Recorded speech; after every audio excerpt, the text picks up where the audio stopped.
नमस्कार दोस्तों, जैसे कि अभी आपने सुना होगा हमारे एक माननीय और सम्माननीय सांसद हैं। उन्होंने उत्तराखंड में अवैध खनन के बारे में बात की थी। तो चलो, ये तो उन्होंने अपने बयान दिए, पर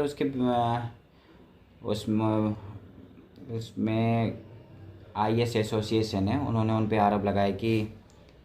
जिन्होंने कुछ गलत बयान दिए हैं। तो हमारे इससे तो त्रिवेंद्र सिंह रावत जी ने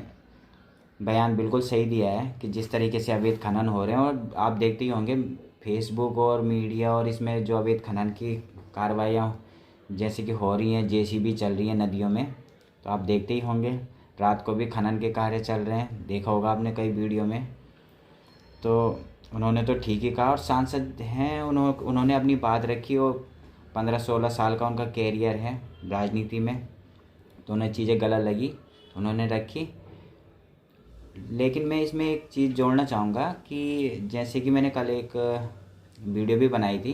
कि सांसद कोई बात अपनी उसमें रखते हैं, संसद में रखते हैं, तो उनकी बातें सुनी जाती है, और वे उस विभाग का जो सचिव होता है वो उस पर कार्रवाई भी करता है, लिखित में देता भी है कि हम क्या कार्रवाई कर रहे हैं, इस तरीके से बोलता है, कार्रवाई होती है, उसमें एक प्रोसेस होता है। तो उन्होंने जो बयान दिया है तो बहुत ही ठीक बयान दिया हमारे उससे, और अगर संसद में ये बयान दिया गया है तो फिर इसमें कार्रवाई होगी, और इसीलिए ये आरोप भी लग रहे हैं अब उन पर, शायद कहीं ना कहीं उन पर दबाव डाला जा रहा है, क्योंकि उनको पता है कि जो चीज़ें संसद में कही जाएंगी तो उस पर कार्रवाई होनी है, ये निश्चित है। क्योंकि संसद में जो बैठते हैं उनकी अपने पावर्स होती है वहाँ पे सांसदों की, तो उस चीज़ का उनको कहीं ना कहीं बेनिफिट्स तो मिलेगा, और संसद से ऊपर कोई नहीं है, क्योंकि संसद ही पूरे आपके नियम कानून और जो भी चीज़ें हैं संसद से ही पास होके जाती हैं, और संसद से ही बनती हैं।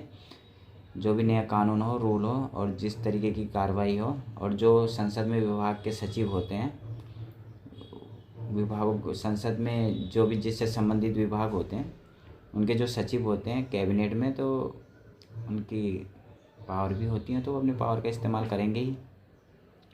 अब देखते हैं कितनी कार्रवाई होती है, जो उन्होंने बयान दिया है उनकी बातों का कितना मान रखा जाता है संसद में, तो वो देखने लायक होगा। धन्यवाद।